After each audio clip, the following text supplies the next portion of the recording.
Kita beralih ke informasi selanjutnya ya. Kebayoran Lama ini merupakan salah satu kecamatan yang berada di wilayah kota Jakarta Selatan. Seiring berjalannya waktu, Kebayoran Lama ini pun semakin berkembang. Nah, tapi tahu nggak sih bagaimanakah asal-usul nama Kebayoran dan seperti apa wajah dari kawasan tersebut saat ini? Berikut informasinya dalam segmen Sudut Kota.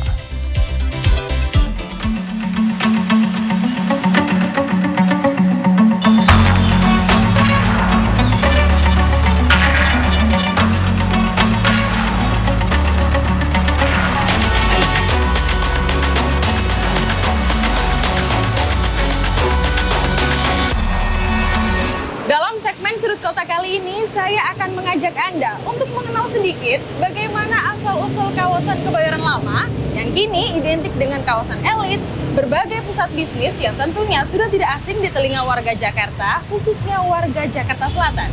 Nah, tapi tahukah Anda kalau nama Kebayoran diambil dari nama kayu?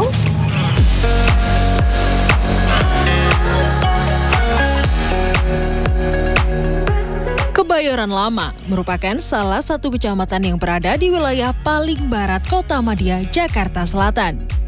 Sejarawan publik Hendaru Trihanggoro mengatakan, pada masa sebelum kemerdekaan Indonesia, nama Kebayoran sendiri diambil dari bahasa Betawi, yakni kebayuran, yang berarti tempat penimbunan batang kayu bayur yang tumbuh di wilayah selatan kota. Seiring berjalannya waktu, pada tahun 1969, wilayah Kebayoran terbagi menjadi dua, yakni Kebayoran Baru dan Kebayoran Lama. Kebayoran Lama sendiri membentang luas dengan dipenuhi sejumlah real estate seperti JPO yang menghubungkan halte bus dengan stasiun, perumahan dan apartemen elit, hingga berbagai pusat perbelanjaan tingkat atas di Jakarta. Salah satu tempat yang cukup bersejarah di Kebayoran Lama adalah Pasar Kebayoran. Berdiri sejak 1850-an, pada masanya Pasar Kebayoran menjadi pusat aktivitas masyarakat di daerah pedalaman Jakarta. Pasar ini menjadi tempat pengiriman hasil komoditas yang datang melalui jalur Sungai Pesanggerahan dan Grogol. Kemudian dikenal dengan Pasar Burung karena para pedagang di sini identik menjual berbagai jenis burung. Namun seiring berjalannya waktu, bukan hanya burung, para pedagang di sini mulai menjual berbagai macam dagangan. Tahun 1995-an lah, sekitar itu, sekitar 30 tahunan lah. Dulu tadinya sini mah kosong, Mbak. Tadinya kan buat lewat mobil dari Ciputat, Roda Niaga. Lama-lama ada pedagang satu, lama-lama banyak, Mbak. Tukang burung semua ya ngajak temennya, tangganya, lama-lama menjadi banyak.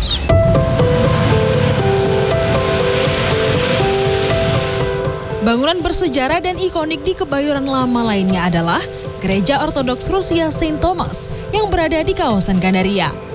Tanpa pelang nama bertuliskan gereja, bangunan ini berdiri tepat di samping sebuah mal besar yang cukup terkenal di kawasan ini. Jadi memang gereja ini sebenarnya awalnya dibangun oleh yang punya lahan di sini, ya itu salah satu pelindung kita lah ya, beliau Pak Dapat Diningrat. Nah, kemudian beliau sekarang bikin gereja ini buat komunitas kecil lah. Ketika Russian Orthodox masuk kemari, ini dijadikan sebagai gereja Russian Orthodox. Gitu. Jadi pelang memang waktu itu belum dibikin pelang, jadi sampai saat ini juga belum dibuat, ya sudah berjalan seperti apa adanya. Geliat gereja ortodoks di Indonesia sendiri dimulai pada 1988. Kala itu, gereja ortodoks berdiri pertama kali di Solo, Jawa Tengah, sehingga menambah keberagaman umat Nasrani yang didominasi oleh Protestan dan Katolik. Kemudian mulai berkembang hingga ke daerah Jakarta. Gereja pertama berdiri di Kalimalang, Jakarta Timur, dan disusul pada tahun 2004 berdiri gereja Saint Thomas ini. Di gereja ini umat ortodoks memulai ibadah pada pukul 8.30 pagi. Mereka masuk secara bergantian dengan melepas alas kaki, kemudian menyalakan lilin dan berdoa.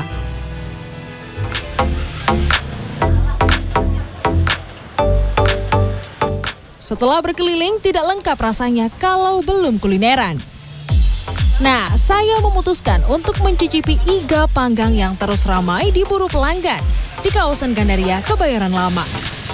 Kedai yang menjual iga panggang ini buka dari pukul 11:30 siang hingga 9 malam. Saya pun memesan menu yang paling favorit, yakni iga panggang original dengan menu pedas manis.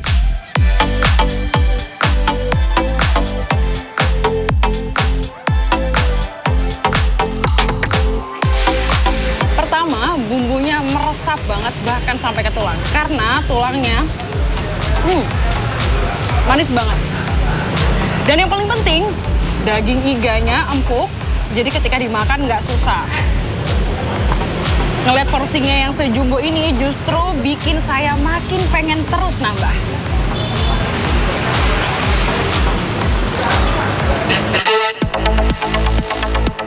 Ya, masih banyak cerita dari salah satu kecamatan di selatan Jakarta ini.